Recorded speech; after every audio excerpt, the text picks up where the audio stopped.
Hello friends, మీరు ఈ వీడియోలో ఎవరైతే వచ్చారో ఈ వీడియో చూడడానికి, వాళ్ళు ఏదైనా ఎడ్యుకేషన్ పరంగా గ్రామర్ పాయింట్స్ కోసం కూడా రావచ్చు, ఇంగ్లీష్ నేర్చుకోవడం కోసం కూడా రావచ్చు.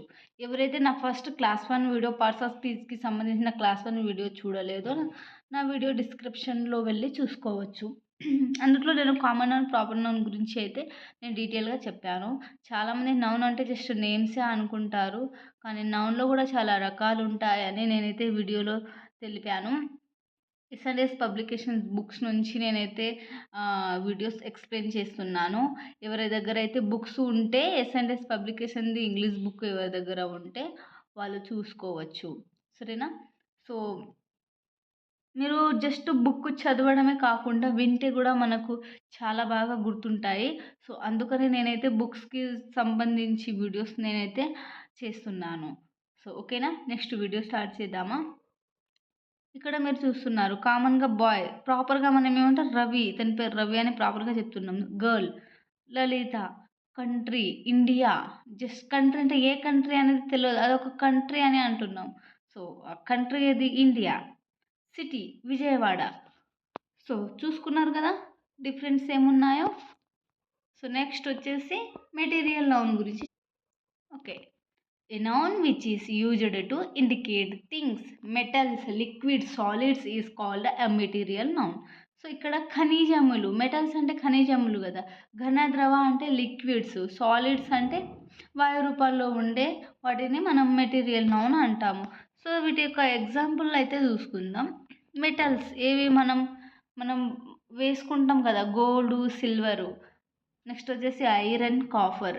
లిక్విడ్స్ ఏముంటాయి? ఆయిల్ ఉంటుంది, వాటర్ ఉంటుంది, మిల్క్ ఉంటుంది, పెట్రోల్ ఉంటుంది.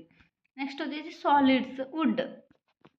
సో మెటీరియల్ నౌన్ అయితే మీకు అర్థమైంది అనుకుంటాను. సో నెక్స్ట్ వచ్చేసి last one abstract noun, collective noun. Last కాదు, కలెక్టివ్ నౌన్ గురించి అయితే చెప్పుకుందాం. కలెక్టివ్లోనే మనకు తెలుస్తుంది, కలెక్టివ్ అంటేనే గ్రూప్ అని, ఒక గ్రూప్ అని. So a noun which is used to indicate a group of people or things, that is one whole is a collective noun. అంటే మనుష్యులు, జంతువులు, వస్తువులు, సముదాయాల గుంపులను చేయడమే కలెక్టివ్ నౌన్. ఓకేనా? నెక్స్ట్ వచ్చేసి ఎగ్జాంపుల్ చూసుకుందాం. క్రౌడ్ మనం చూస్తుంటాం కదా, టెంపుల్స్కి కానీ ఎక్కడైనా టెంపుల్స్కి కానీ ఎక్కడైనా ఏదైనా విషాదం జరిగినప్పుడు కానీ స్టేషన్లో కానీ ప్రతి ఒక్క చోట క్రౌడ్ అనేది చాలా కనిపిస్తుంటుంది. సో దాన్ని ఏమంటారు? మనుషుల గుంపు అంటారు. కెటల్ పశువుల గుంపు. హయర్డ్ జంతువుల గుంపు. ఆర్మీ సైనికుల గుంపు. బంచ్ వస్తువుల సముదాయం. So a bunch of flowers వస్తువుల సముదాయంలో ఒక ఎగ్జాంపుల్. ఓకేనా? Next one abstract noun, a noun which is used to indicate unseen things. కంటికి ఏదైతే కనిపించావో వాటిని అబ్స్ట్రాక్ట్ నౌన్ అంటాము. So example kindness, wisdom, anger. ఇవన్నీ కంటికి కనిపించవు, ఏదైతే కంటికి కనిపించవో అవి అబ్స్ట్రాక్ట్ నౌన్. సో ఫ్రెండ్స్ నౌన్లో 5 రకాలని మనమైతే చెప్పుకున్నాము. అవి common noun, proper noun, material noun, collective noun, abstract noun. వీటి గురించి నేనైతే మొత్తం ఎక్స్ప్లెయిన్ చేసేసాను. సో నెక్స్ట్ వీడియోలో ప్రనౌన్ గురించి అయితే నేను వీడియో చేస్తాను. ఆ వీడియోలో మొత్తం ప్రనౌన్ గురించే చేస్తాను.